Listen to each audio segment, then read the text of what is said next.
Saluki Marooned by Robert P. Rickman. Narrated by Robert P. Rickman for TekTime. Forward. Two wild rivers splashed together in mid-20th century America, the peace movement and youth. It was one big freak-out, with kids grooving to the gnarly music, mod threads, kicking stash, swinging chicks, and violence. UC Berkeley led the way with campus unrest. 2,000 miles to the east stood the Berkeley of the Midwest, Southern Illinois University at Carbondale. In 1969, an arsonist torched Old Main, its oldest building. When the National Guard killed 4 students at Kent State, Ohio in the spring of 1970, riots closed SIU, and its president resigned. Adding to the edginess was an extensive rap sheet for the southernmost 13 counties of Illinois. The most violent earthquake in the contiguous 48 states shattered the region during the early 1800s. In 1922, 23 coal miners were killed during the Heron Massacre.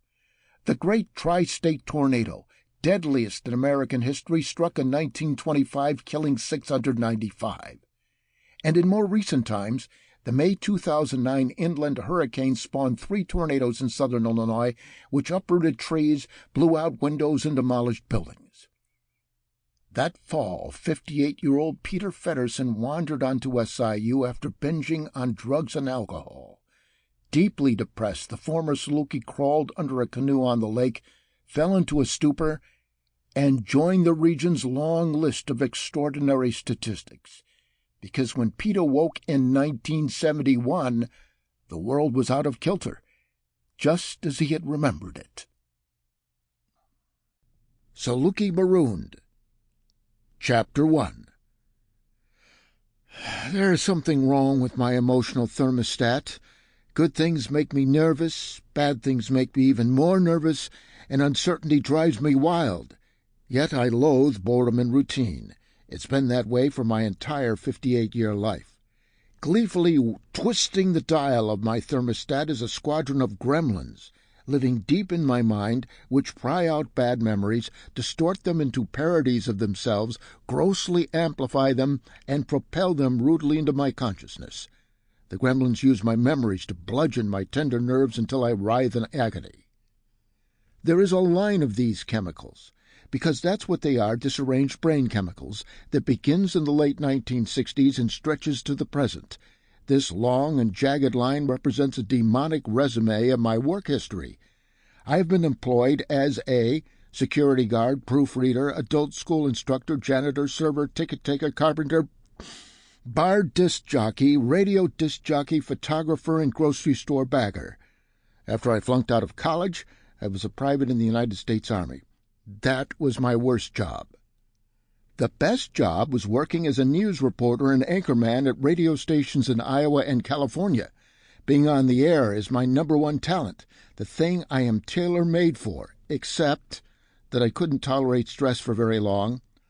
Oh, I could bottle it up for a while, maybe for months and occasionally years, but eventually the cork would pop off with a bang, releasing the fulminating gremlins. Then I would either walk out of the job, get fired, or sometimes combine the two so that both former employee and former employer were confused as to what exactly happened. I was fired from my last job in radio in 1999 when I got into an argument with the news director about how to pronounce Des Plaines, the name of a Chicago suburb. Since I'm from Chicago, I told him the right pronunciation was Des Plaines. Yet he went on the air with some strange French pronunciation, and I called him a frog. I didn't know he was of French descent. My latest gig ended in the usual spectacular way on a bright fall day in 2009 at a company called Testing Unlimited, located down the street from where I lived in Fox Lake, Illinois, another suburb of Chicago. The job was classified as part-time occasional, which meant that I couldn't claim unemployment insurance, had no benefits, and worked only 6 to 8 months out of the year. Some weeks I didn't know what days I would work or how many hours per day. I was comfortable with that because the job offered me absolutely no security, and though the lack of security was bad, the idea of a change to something better was even worse. With a big smile, the manager called our work the intellectual equivalent of ditch digging. A group of 100 of us, all with some college under our belts, sat on Sample complete. Ready to continue?